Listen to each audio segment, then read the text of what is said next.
thank Janet Smith for what she was saying about arts and culture events. I'm going to close with news about the Olympics taking place in Sochi. One of the city councillors in Vancouver, Tim Stevenson, has gone to Sochi, not just to have fun watching sports and the Olympics. He's actually there on a more serious matter to deal with equal rights for gays and lesbians, bisexual and transgendered individuals. What happened in the Olympics in 2010 was Vancouver had a Pride House. This was the first time, a welcoming place for gays and lesbians, athletes and observers that they could go to. Well, what's happened recently in Russia is that legislation has come down which has been targeting gays and lesbians, and this has caused a lot of concern in many places around the world, particularly in Vancouver.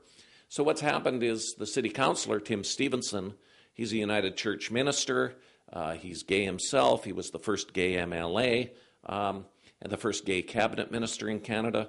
Well, he's gone to Sochi to talk to the IOC and to try to amend the Olympic Charter to provide equal rights for gays and lesbians at future Olympics.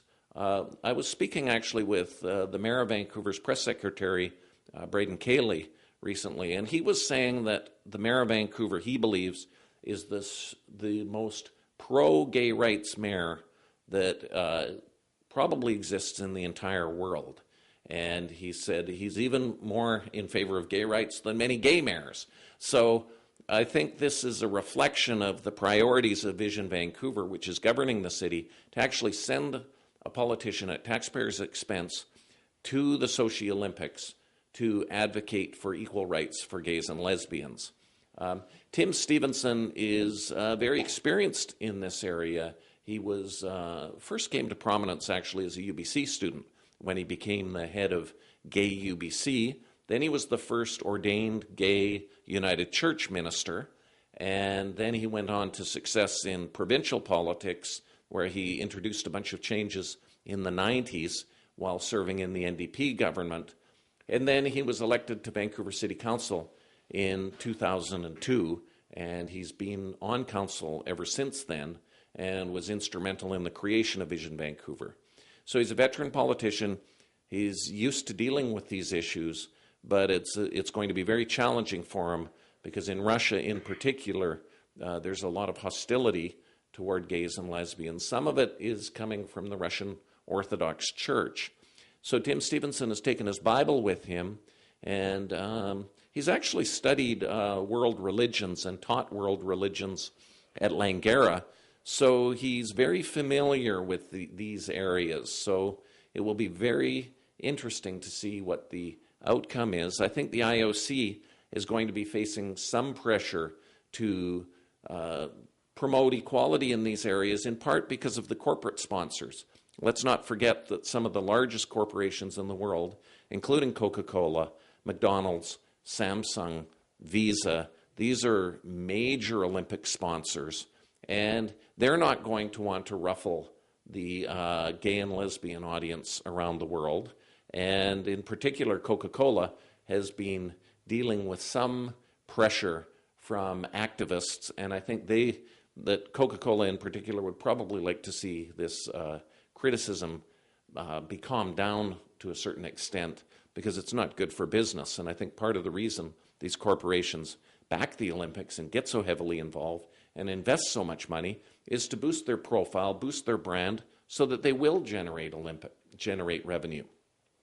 So Tim Stevenson is going to be aware of all of these things. He knows which levers to push, but he's also the only representative of a city being sent to Sochi for this purpose. Some of the people I was talking about in Vancouver this week were hoping that in the future perhaps more cities would do this and put more pressure.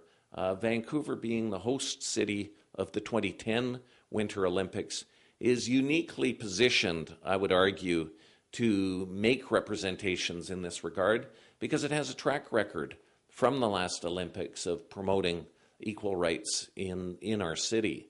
So Tim Stevenson is representing the city that previously hosted the Olympics. Gregor Robertson could have gone, but he chose to send Tim Stevenson in his place, and it's going to be fascinating to watch how this unfolds. I'm expecting a fair amount of media coverage.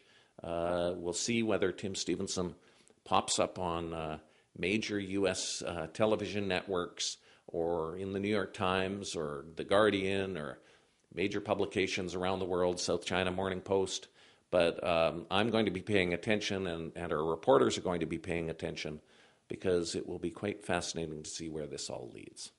So I want to thank you for watching. I'm Charlie Smith, Editor-in-Chief of the Georgia Strait, and we really appreciate you tuning in to WOW TV for another week of the Georgia Strait Report.